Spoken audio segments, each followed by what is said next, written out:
नमस्कार दोस्तों, आप देख रहे हैं द रायता पॉलिटिक्स। राजनीति की दुनिया में अक्सर रायता फैलता रहता है, लेकिन इस बार सरकार ने एक ऐसा प्रहार किया है जिसने सरहद के पार और देश के अंदर खलबली मचा दी है। तारीख याद रखिए, 23 फरवरी 2026।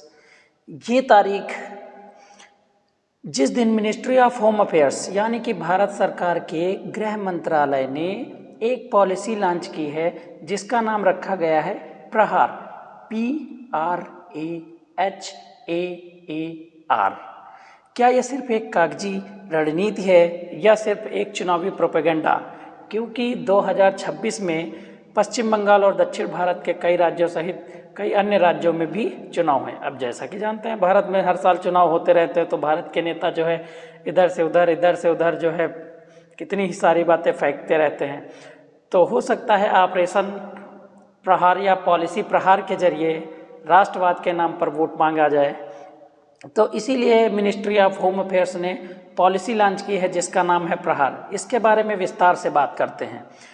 प्रहार में पी का मतलब है प्रिवेंशन मतलब कोई आतंकवादी घटना होने से पहले ही रोक लेना।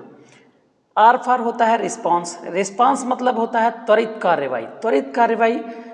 सपोज दैट कोई आतंकवादी घटना या कोई दुर्घटना हो गई तो उसमें तुरंत जवाबी कार्रवाई करना। फिर ए का मतलब होता है एग्रीगेशंस मतलब IB, रॉ, NIA और जिस राज्य में घटना हुई है उस राज्य की पुलिस मिलकर काम करेगी। एच फॉर ह्यूमन राइट्स का मतलब मानवाधिकारों के दायरे में रहकर जो है काम करना।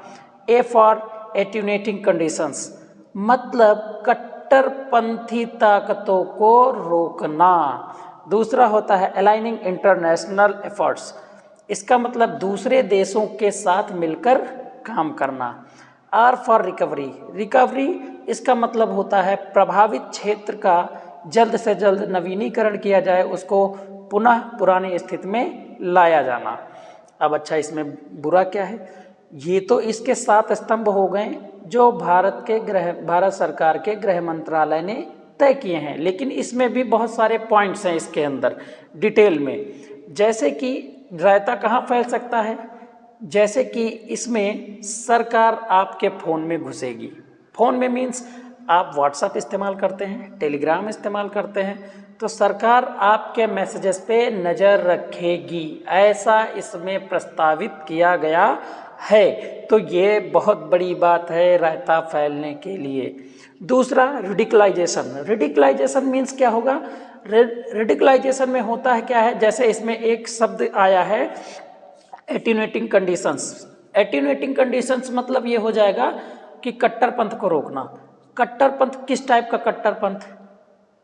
भाई, भारत में अनेक धर्म के लोग रहते हैं। सपोज दैट अभी देखा मणिपुर में हाल कुछ नहीं हो रहा है, लगातार वहाँ पे इतने साल हो गए, 2 साल लगभग हो गए हैं, वहाँ पर अभी स्थिति बहाल नहीं हुई है।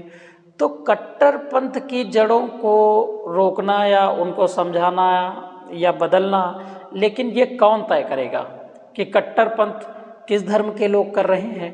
तो इस प्रकार के इसमें रायते फैलने हैं। अभी तो मान लीजिए 23 फरवरी के दिन ये लॉन्च हुई है पॉलिसी, तो अभी तो लोगों को पता भी नहीं है। हो सकता है आगे इसकी और डिटेल्स आएंगी तो हो सकता है कि और रायता फैलेगा।